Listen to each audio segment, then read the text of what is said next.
Good morning mga kabadodits. Magandang umaga po ulit sa inyong lahat. Welcome back to my YouTube channel guys.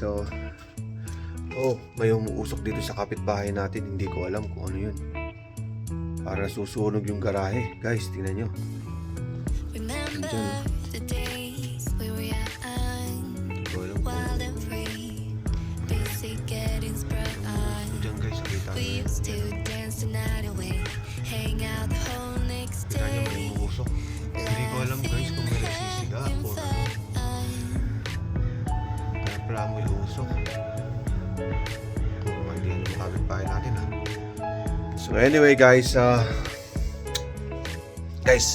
itong buwan na to guys, napakaraming nangyari sa ating buhay. So na-down yung sasakyan natin. Ang dami naming gastos. Ang dami ko palang gastos. Akala ko itong taon na ito is ligtas na ako sa mga gastos muli. Kasi nakabayad na ako ng mga niload ko sa bangko ngayon. Nasira na naman yung sasakyan natin. So syempre kailangan natin pagawa, nagastusan tayo. So parang ito na naman tayo talagang hindi po tayo makakaligtas sa mga utang. Talagang pag nakabayad ka, meron na naman pong balakid na darating sa buhay natin para bayaran ulit. Nakita niyo yan. So yun nga guys, sa sasakyan namin, napagawa ko na. So nung isang araw, kahapon, chinek ko ulit yung sasakyan ko. So may napansin ako. Napansin ko yung dito yung driver yung tensioner belt ng pilot ko is pudpud na, may mga mapuputol na pala. So good thing na chinek ko kaagad kahapon ng umaga. So yun nga guys, at nagawa na natin. Directly pumunta ako sa dealer. So kasi actually kaya ko naman gawin. Ang problema nga lang is isa ang sasakyan ko ngayon. So isa sasakyan namin. So hindi ko siya pwedeng madaliin, masira lalo, di ba? So then dumirekta kagad ako sa Honda dealer. So para buti na lang, shout out to the guy na pinagbigyan ako isingit yung sasakyan ko. Kasi sinabi ko madali lang naman yun, belt lang naman yun. So dali lang ikabit yun, daling tanggalin din. So yun nga, ito yun, napagawa natin guys. So ang labor niya is 90 yung parts, 97, then 118 yung labor nila. Pero nung tinanong ko sa front desk is 96 lang. Pero nung ginawa nila naging 118. Yun yung ayaw ko doon sa dealer, sa dealer nyo ginawa. Yung ano nila guys, yung tawag dito, yung labor nila talaga is hindi consistent. So medyo may kamahalan talaga. Pero okay lang yun, siningit naman nila ako, kaya ganun siguro ginarge sila sa akin 118. Pero sandali lang mga half an hour lang nila ginawa siguro. So yun nga guys, yun nga, wala kang ligtas talaga sa gastos dito pag nasa Canada ka. Kabayad ka, may darating na namang gastos. So yun. So ngayon, ang sasakyan namin na ito nasa likod ko is nakagastos na ako dito almost 3,000.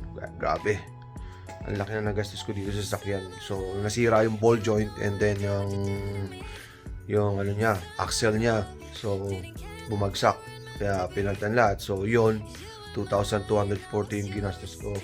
And then kahapon nakagastos na naman po tayo ng almost 300. So around siguro 2.5 ako, something yan, mga ganyan nagastos natin guys.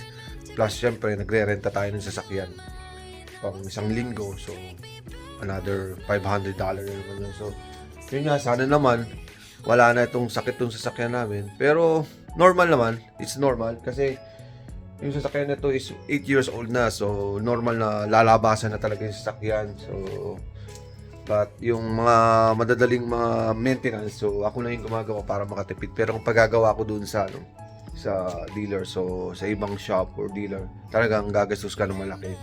So anyway, total na lahat-lahat naman is okay na. So maganda na. So okay na ako dito. Yan yung ating sasakyan, ready to road na. And yeah, bayaran na lang yung utang natin ulit. Hulug-hulugan na lang. Okay, ganun talaga ang buhay namin dito sa Canada. Walang katapos ang utang. Magandang umaga mga kabalodits. Dito tayo sa dealer, nagpagawa tayo ng ano guys. Pagawa po tayo ng sasakyan. So napansin ko kasi yung sasakyan namin, yung tinicheck yung engine ko. So napansin ko na yung mga belt tinignan ko. So nakita ko na ano guys, pudpud na yung driving belt. So yun, nakakonect yung mga compressor doon. So kailangan palitan ng bago kasi or else masisiraan ako, marami pang madadamage. So yun nga guys, na nandito ako sa dealer, tapos na yan, nagawa na lahat. Gawa ko ng dapat pagawin, so tayo na ay alis.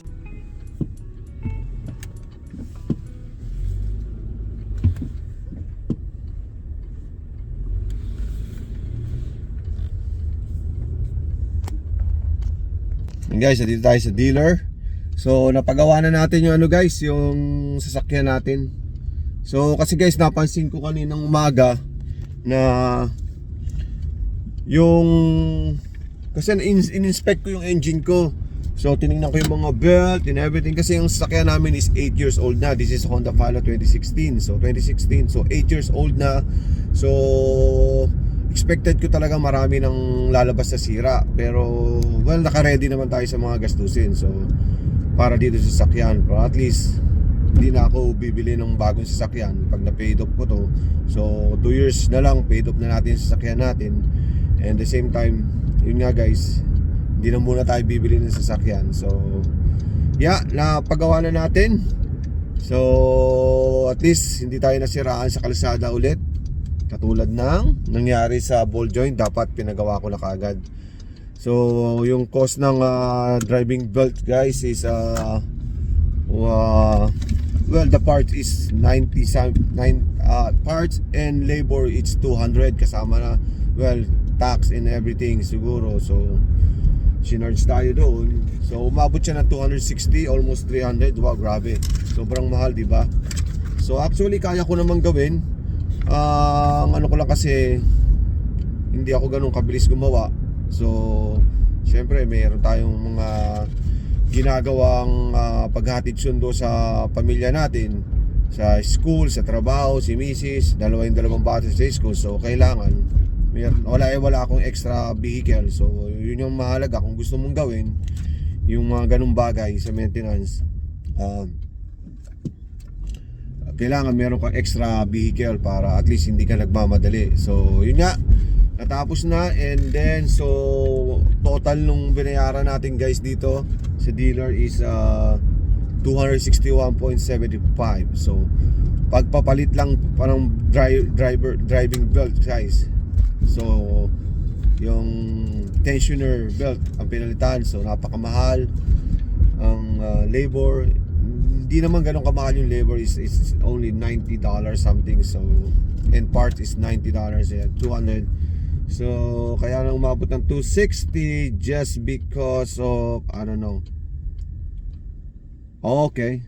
So the labor is $118. So sabi nung is 96 lang, pero pumalo ng $118. So tinaasan nila ang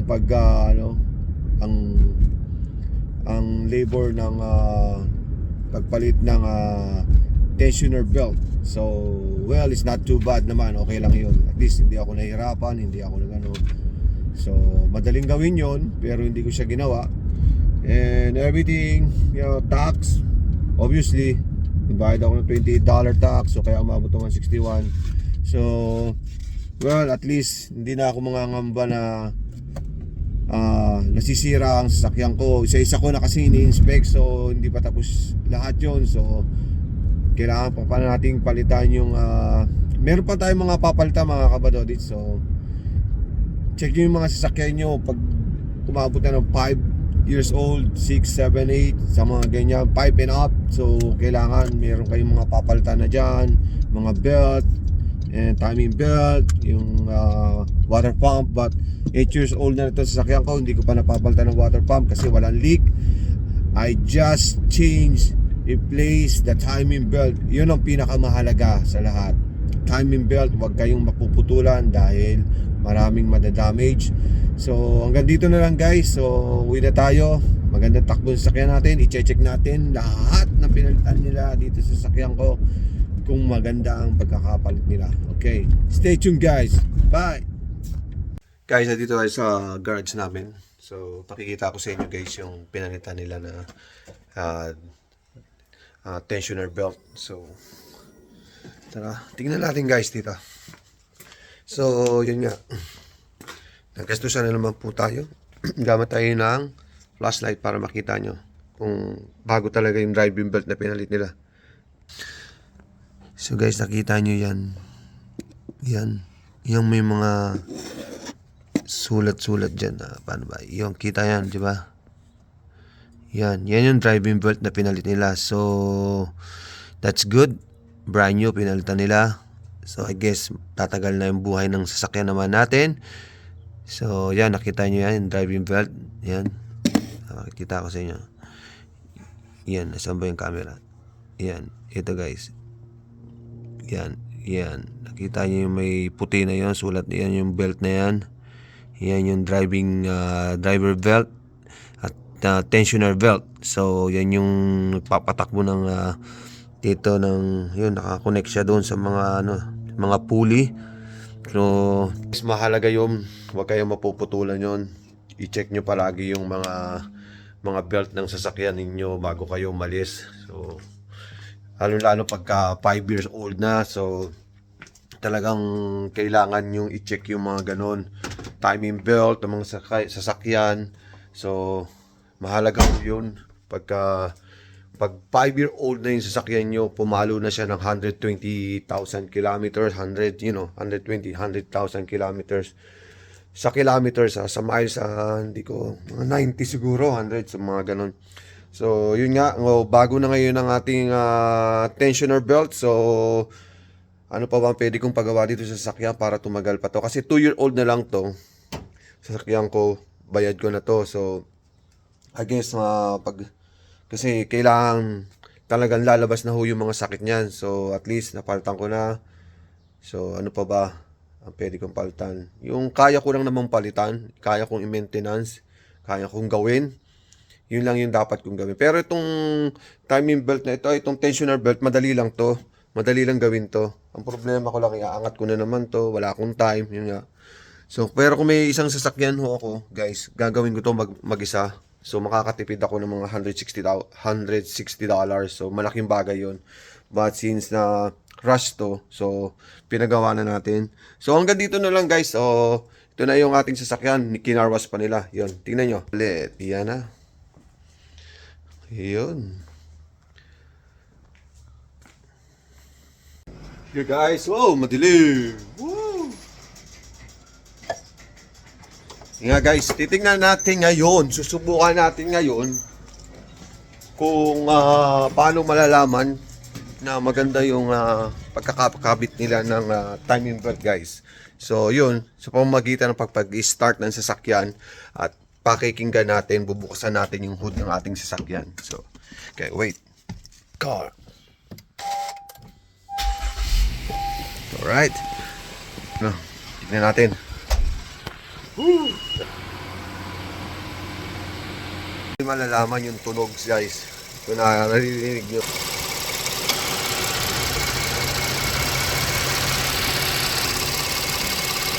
Nakita nyo yung belt?